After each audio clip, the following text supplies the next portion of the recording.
Hi, Brian Whitens filling in for Buck. You know, the UP is dotted with small towns. Many of these towns, along with their surrounding areas, feature a wide variety of outdoor-related activities and scenic must-see attractions.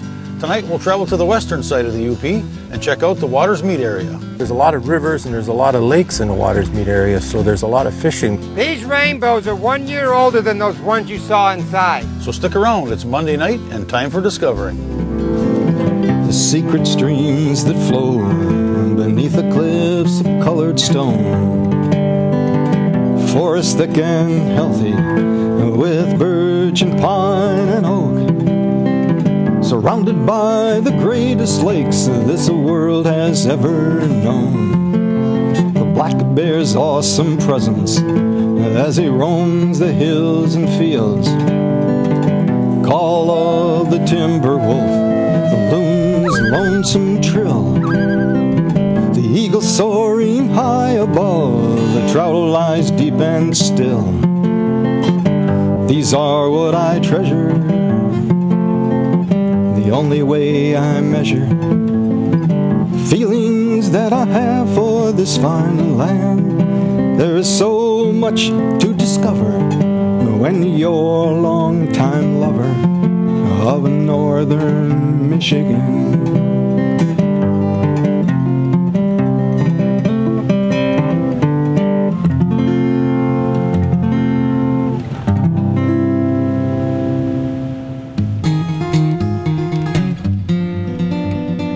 I visited the Watersmeet area many times in the past on treks into the Sylvania Wilderness, one of my favorite places in the UP. I thought it was time to see what other exciting opportunities the area held in store. I met up with local fisherman Bob Paralero on one of the many brook trout streams in the Watersmeet area. I'm using little dace minnows. I squeeze the jaws like and open his mouth and come out the gill and around through the side and make sure that the hook is protruding out the side like so, and it looks like a natural minnow wounded fluttering in the water. So we'll see if we can entice the fish on this. Brook trout, they're always facing up the river, so what they normally do is when they feed, they come into these rapids, and if something comes down, they usually grab it and run with it first. Sometimes grab the head of the minnow, they sometimes grab the body of the minnow, and then they like to run, and then they stop to take the minnow and swallow it head first. So I always like to let them take it a little bit, instead of like an artificial bait where you might have a small little Rapala or something, minnow jig, or any type of spinner, and they have a tendency that they hook themselves. So we're just going to move down here slowly and see if we can entice one to bite. Springtime, we've had a lot of rain in the UP, so rivers were high, making it hard to fish. Good for the fish, they can move around without too much pressure. And actually the rivers are still a little high because we still had some rain. They went down, but they're up a little bit. This river's probably up, I'd say 8 inches to 10 inches. Kind of changes the areas where the fish could be in your normal holes. Now they can go out of those holes, and there's deeper holes that they can get into, and they move around quite a bit, so it's just a matter of trying to find them. It's an outdoor paradise for somebody that likes fishing, because there's walleye fishing, there's trout fishing, there's panfish, and there's just everything here as far as fishing. And I find that's one reason to live in this area, is to enjoy what it has to offer, from fishing to hunting to just outdoor scenery.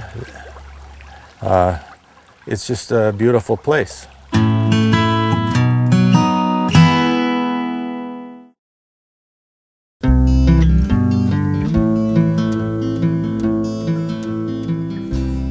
The Watersmeet area falls within the boundaries of the spectacular Ottawa National Forest. I spoke with the district ranger to find out a bit about the camping possibilities and trails within the forest. We have campgrounds near Sylvania Wilderness, as well as other areas scattered around the ranger district. Burn Dam Campground is located about 7-8 miles east-northeast of Waters Meet on the middle branch of the Ontonagon River. It's a wild and scenic river, and it's located right next to a small waterfall called Meximini Falls. It's a popular area for fishing as well as for canoeing and kayaking in the middle branch of the Ontonagon. Imp Lake also is about 8 miles east of Waters Meet, just south of US Highway 2, has a small lake. Typically has loons on it in the summer. Imp Lake is a popular location for local fishing, primarily for panfish. And there's an interpretive trail that runs for about a mile near the Imp Lake campground.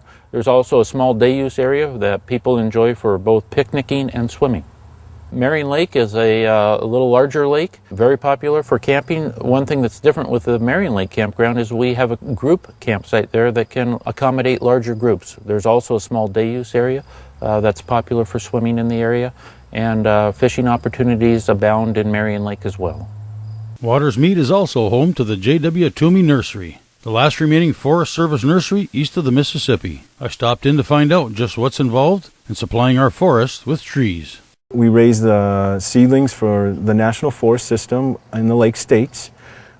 We work a lot with universities and the local schools to educate children on reforestation and seedling production.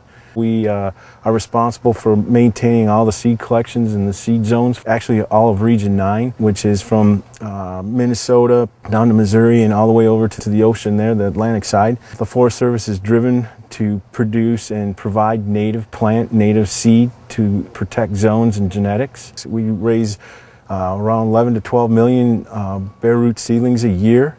These seedlings here will be working on their third year, and after 3 years in the field, they're shipped out to the forest.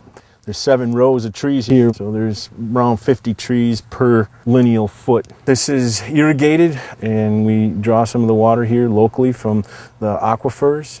This is irrigated probably 2-3 times a day. As they grow older, they're irrigated a little bit less. It's an above-ground sprinkler system. This is the whole effort, is to establish these root systems that can be planted fairly simple with a dibble bar. You shove the dibble bar on the dirt, and then you shove the tree in. These will be pruned off. These lateral roots will be pruned off, and this tree will be compartmentalized so that it can just be shoved in, pulled up, and the dibble bar is pushed behind, and then the tree is planted. These trees are right at the right spec, much bigger than this, and you wouldn't want people to be hand planting them. What you're seeing on here is either root elongation or some mycorrhiza, which is very beneficial, and it helps in the nutrient uptake for these plants. It's all part of the growing, cultural treatment growing regime. We have all of our cedar windbreaks in place. They've been in place for many years. The windbreaks are in place to slow everything down for the winter and try to distribute the snow and get these guys covered up as quick as possible.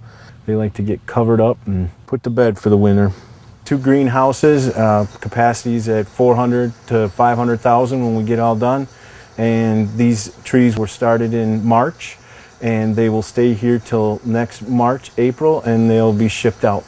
This one probably has around 200 to 250,000 trees in it right now, everything from paper birch to red pine and cedar, some hemlock.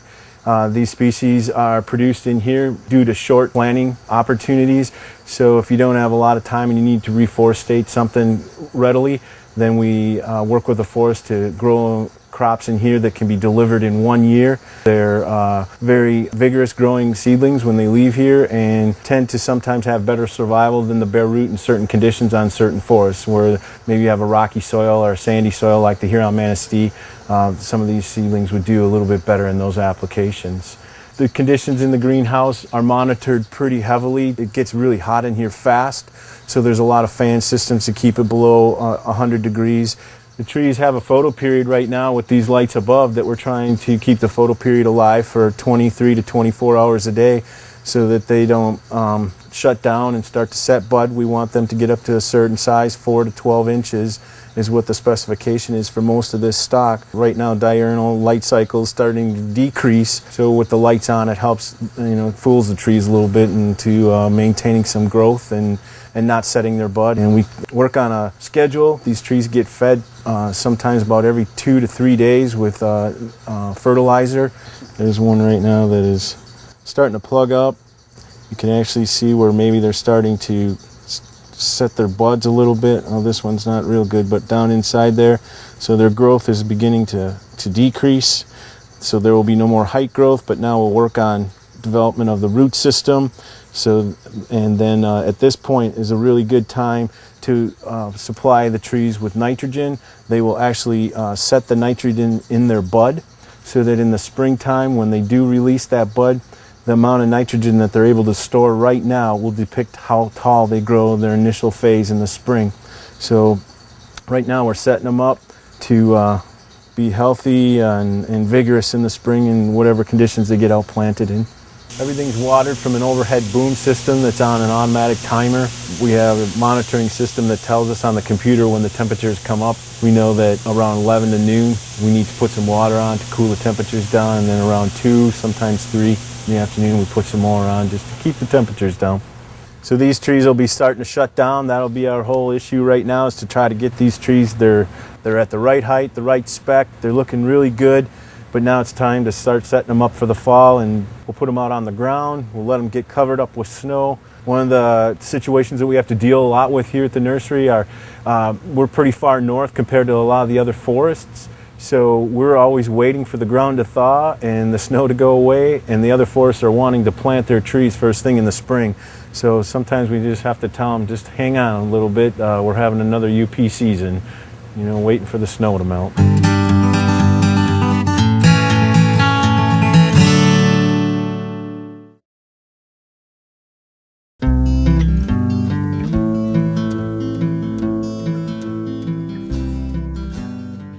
Well, you know, there's a lot of rivers and there's a lot of lakes in the Watersmeet area, so there's a lot of fishing. We have that Sylvania area. Sylvania has been designated wilderness area since 1986. Prior to that, it was operated or ran mainly as semi-primitive area. Primarily it's non-motorized hiking and canoeing, water access campsites. Very beautiful area, pristine. It's virgin timber. The area has never been logged for the most part. You can get out and walk around and see a long ways through the woods because there's not a lot of underbrush. Well, with the perimeter area and the wilderness area, 25 to 30,000 acres, and it has 33 named lakes, most of them very deep, crystal clear lakes. The fishing is fabulous out here on these lakes, mostly because it's protected by regulations from the Michigan DNR in conjunction with the Forest Service, and not only the fishing regulations, but also the wilderness rules and regulations that are used to manage a wilderness area. Things such as no portage wheels allowed, no motorized equipment. Sylvania goes a little bit further, no pack or saddle stock animals are allowed. So it's a very special area. We take our task of managing Sylvania wilderness area very seriously, and it gets a fair amount of use, and it takes the presence of rangers and DNR law enforcement people to make sure that it's safe for the future generations of Sylvania. Sylvania is a very popular area. So if you're trying to really get away where you're not going to see anybody else, figure on a route that's away from the main popular areas where people are going to fish. So when you get out to, for example, out to Fisher Lake, perhaps you won't see anybody. There's Little Moss Lake that perhaps nobody's been there in years. Germain, Trapper. It'd take work, but that's where no one ever goes. In the wilderness area, there are 50 wilderness campsites. Most campsites have 2 sites at each one, and they're normally around 100 yards or so apart, so you do have privacy. In order to camp in Sylvania from May 15th to September 30th, you have to stop at the entrance station and register for the site. No camping is allowed without pre-registration. You also can reserve sites ahead of time through the National Reservation Service, and you can go online and reserve those campsites up to 250 days in advance. All campsites in Sylvania Wilderness are basically a cleared area usually a couple hundred feet or more from the lake shore, and it'll have a sign designating what campsite that is. It'll say, for example, Squirrel 1 or Squirrel 2, and you follow the trail up, you find a cleared area for your tent. There will be a fire ring, and then behind that site there will be a trail that leads up to a wilderness latrine. Keep in mind, no camping is allowed on the lake shore. You must be at your campsite, and campfires are only allowed within a Forest Service constructed fire ring or grill. And then we're talking about the no cans and bottles rule. And of course, absolutely no styrofoam, and you can easily, before you come, package your food in resealable, reusable containers and or Ziploc bags. Sylvania has about 35 miles of hiking trails and portage trails. It's really a nice area to hike. Those 35 miles are trails that are maintained by the Forest Service. As trees fall across them, we go out and clear them, but we have to clear them with non-mechanical equipment, so we use crosscut saws and axes. And a lot of these trees are very large, so you can imagine it takes a lot of time to clear these trails. In addition to that, a lot of the lakes in Sylvania have game trails that the animals, deer and things like that, use, so you can pretty much hike around a lot of the lakes because they have a game trail. They're not maintained by the Forest Service, but you can follow them. And one other thing to keep in mind, the trails in Sylvania are only cleared to the standard wilderness width of 2 feet. So they're only cleared to a tread width of 2 feet wide.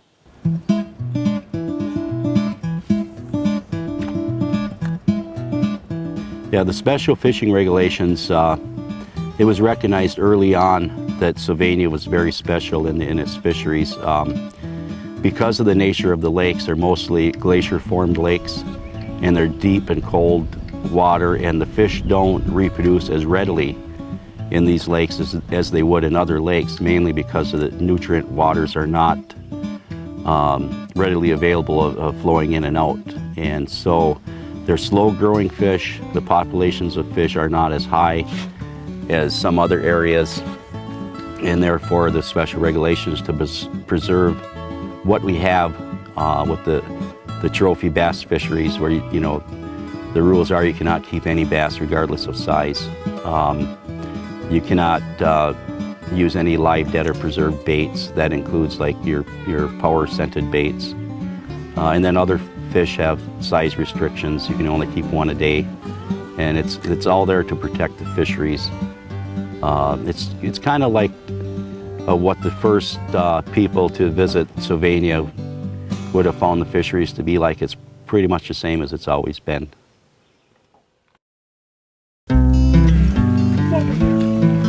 If you're looking for a great family experience, you don't want to miss the Waters Meat Trout Hatchery.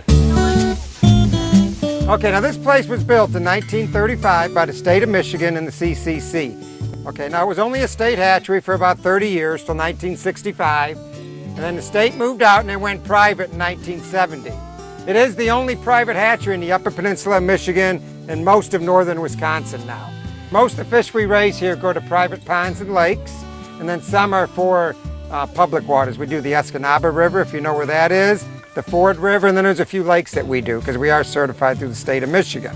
All right, but the funnest part is the fish that we raise for this right here. My wife and I have a lot of fun through the summer fishing with people.